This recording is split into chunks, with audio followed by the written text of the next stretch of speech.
Right. Right. కాకపోతే ప్రజలకి మనం ప్రతిదీ లెక్క చెప్పాలండి. ట్యాక్సుల ద్వారా వాళ్ళు పే చేసినటువంటి డబ్బు దానికి సంబంధించి చిన్నపరెడ్డి గారు ఏమంటారు? చిన్నపరెడ్డి గారు గత లెక్క ప్రభుత్వంలో చెప్పలేదు, ప్రజల బాధ్యత ఉండాలి. సంక్షేమం కోసమే పాటుపడినటువంటి ప్రభుత్వంగా వైఎస్ఆర్సీపీ చెప్పుకుంటూ వస్తోంది. మరి దాదాపు వెనుకబడిన జిల్లాల కోసం 700 కోట్లు కూడా వచ్చినప్పుడు వాటిని దారి మళ్లించారు. కనీసం 9.5 కోట్లతో కిలోమీటర్కి ₹1 చొప్పున రోడ్లను మాత్రం వేయించలేకపోయారు. ప్రజల సమస్యలు పట్టవా అనేటువంటి క్వశ్చన్ రేస్ అవుతుంది. మీ కామెంట్ ఏంటి చిన్నపరెడ్డి గారు? ప్రైమ్ 9 వీక్షకులకు అలాగే ప్యానల్ సభ్యులు అందరికి కూడా నమస్కారం సార్.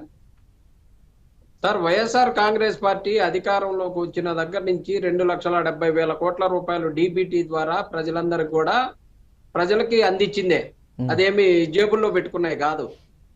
అలాగే వైఎస్ఆర్ కాంగ్రెస్ పార్టీ అధికారంలోకి వచ్చిన తర్వాత 2.5 సంవత్సరాలు కరోనా తోటి పోరాటం జరిగింది. ప్రపంచమంతా కూడా 2.5 సంవత్సరాలు పోరాటంలో జరుగుతూ ఉండి చివరి సంవత్సరం ఎలక్షన్ పోతే 3.5 సంవత్సరాలు పోతే వైఎస్ఆర్ కాంగ్రెస్ పార్టీ నికరంగా పనిచేసింది 1.5 సంవత్సరం. 1.5 సంవత్సరంలోనే 17 మెడికల్ కాలేజీలు తేవటం జరిగింది. 1.5 సంవత్సరంలోనే 4 పోర్టులు కట్టడం జరిగింది. 1.5 సంవత్సరంలోనే 1,25,000 మందికి సచివాలయ ఎంప్లాయీస్ ఇవ్వడం జరిగింది. 1.5 సంవత్సరంలోనే 2.5 లక్షల మందికి వాలంటీర్లు ఉద్యోగాలు ఇవ్వడం జరిగింది. ఇలా చెప్పుకుంటూ పోతే సార్ మెడికల్ దానికి సంబంధించి చెప్తా ఉన్నారు. మెడికల్ దానికి సంబంధించి వైఎస్ఆర్ కాంగ్రెస్ పార్టీ అధికారంలో ఉండగా ఒక్క ల్యాబ్కు సంబంధించినటువంటి అసిస్టెంట్ కూడా తక్కువ కాల అందరినీ నిల్వబెట్టి ఉంచారు, స్టాక్ పెట్టి ఉంచారు. ఇంకా జనాన్ని అసిస్టెంట్లు కానీ గ్రామ పంచాయతీల నుంచి కానీ ఎక్కడున్నా సరే ఏఎన్ఓలు కానీ అందరినీ కూడా ఎక్కువగా కూడా తయారు చేసి పెట్టినటువంటి పరిస్థితి. కారణం ఏంటంటే కరోనా లాంటి ఒక మహమ్మారి ప్రపంచాన్ని చుట్టేసింది. ఈ ఆంధ్రప్రదేశ్ను కాపాడాలి అని జగన్మోహన్ రెడ్డి గారు ఎంత ఖర్చు అయినా పర్వాలేదు అని చెప్పేసి చేయటం జరిగింది. ఇది మేము చెప్పడం కాదు సార్, రికార్డ్స్ చూసుకోమనండి. అంత గొప్పగా చేసిన జగన్మోహన్ రెడ్డి గారిని ఏం చేశారు అని అంటే ఏం చేశారో ప్రజలను అడిగితే చెప్తారు సార్. ఇలా చెప్తా ఉన్నారు కదా, మన్యానికి సంబంధించి ఎవరూ రాలేదంట. అక్కడ మా ఉప ముఖ్యమంత్రి ఉన్నాడు సార్, ఎవరు రాలేదు. ఆ నియోజకవర్గానికి సంబంధించి సాలూరు రాజన్న ద్వారా సార్ గ్రామాన తిరిగి ఆయన చేసినటువంటి సేవలు కరోనా కష్టకాలంలో ప్రతి గ్రామంలో కూడా తిరిగి అక్కడ ఉన్నటువంటి పరిస్థితులన్నింటినీ అంచనా వేసి ఎప్పటికప్పుడు వాళ్ళకి చేసినటువంటి పరిస్థితి. వాలంటీర్లు సార్ ఎప్పుడు కూడా బియ్యం ఇవ్వాలన్నా పెన్షన్ ఇవ్వాలన్నా అందరూ కూడా వాళ్ళు అక్కడి నుంచి డోలీలు కట్టుకొని వచ్చేవాళ్ళు. 2014-19 సందర్భంలో 2014 నుంచి 19 దాకా అలాంటి సిచ్యువేషన్ ఉంటే వైఎస్ జగన్మోహన్ రెడ్డి గారు వచ్చాక వాలంటీర్ వ్యవస్థను పెట్టి వాలంటీర్లు నెత్తిన పెట్టుకొని కూడా తీసపోయి మెడిసిన్స్ ఇవన్నీ కూడా ఆ వాళ్ళని తీసుకొని పోయి డాక్టర్ని తీసుకొని పోయి వైద్యం అందించి చేసి ఇచ్చినటువంటి పరిస్థితి సార్. కొన్ని చోట్ల అయితే 2 వీలర్ లాంటి అంబులెన్స్లు కూడా తెప్పించేసి 2 వీలర్ లాంటి అంబులెన్స్ మీద కూడా అంటే కొన్ని చోట్ల పోలేని పరిస్థితుల్లో ఉన్నటువంటి వాటిలో కూడా తెప్పించినటువంటి ఘనత సార్ వైఎస్ఆర్ కాంగ్రెస్ పార్టీకి. ఇయ్యలేదో ఏదో ఊరు వెళ్ళారంట, ఆ ఊరికి ఎవరు రాలేదంట.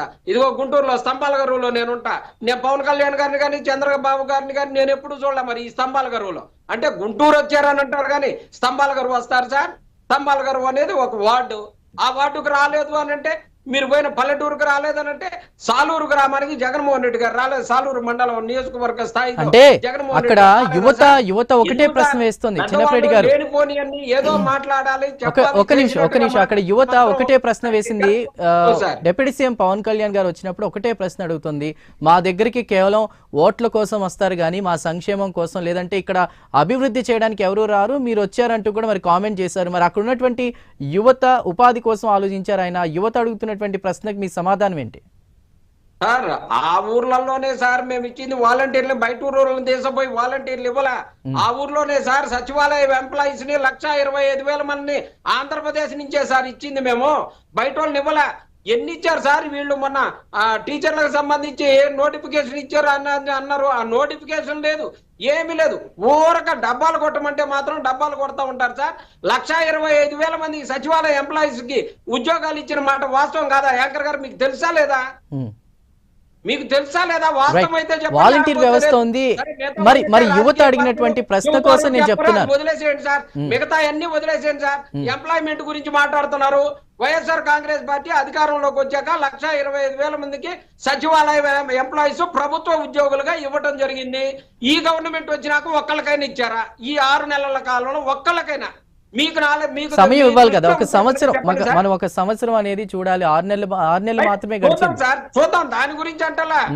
ఏమి ఇచ్చారంటే 1,25,000 మందిని 2013 నుంచి 18 దాకా ఉన్నటువంటి పరిస్థితిలో కూడా ఎవరు ఇవ్వనటువంటి జగన్మోహన్ రెడ్డి గారు ఇస్తే జగన్మోహన్ రెడ్డి గారు ఇవ్వలేదనంటే ప్రతి గ్రామం వెళ్ళండి, సచివాలయంలో ఎంప్లాయీస్ ఉంటారు. ఒక్కొక్క గ్రామంలో ఒక్కో సచివాలయానికి 10 మంది ఎంప్లాయీస్ ఉంటారు సార్. ప్రతి గ్రామంలో కూడా గారు మాట్లాడుతూ మనకి కృష్ణాంజనేయులు గారు కూడా ఉన్నారు, వారితో మాట్లాడదాం.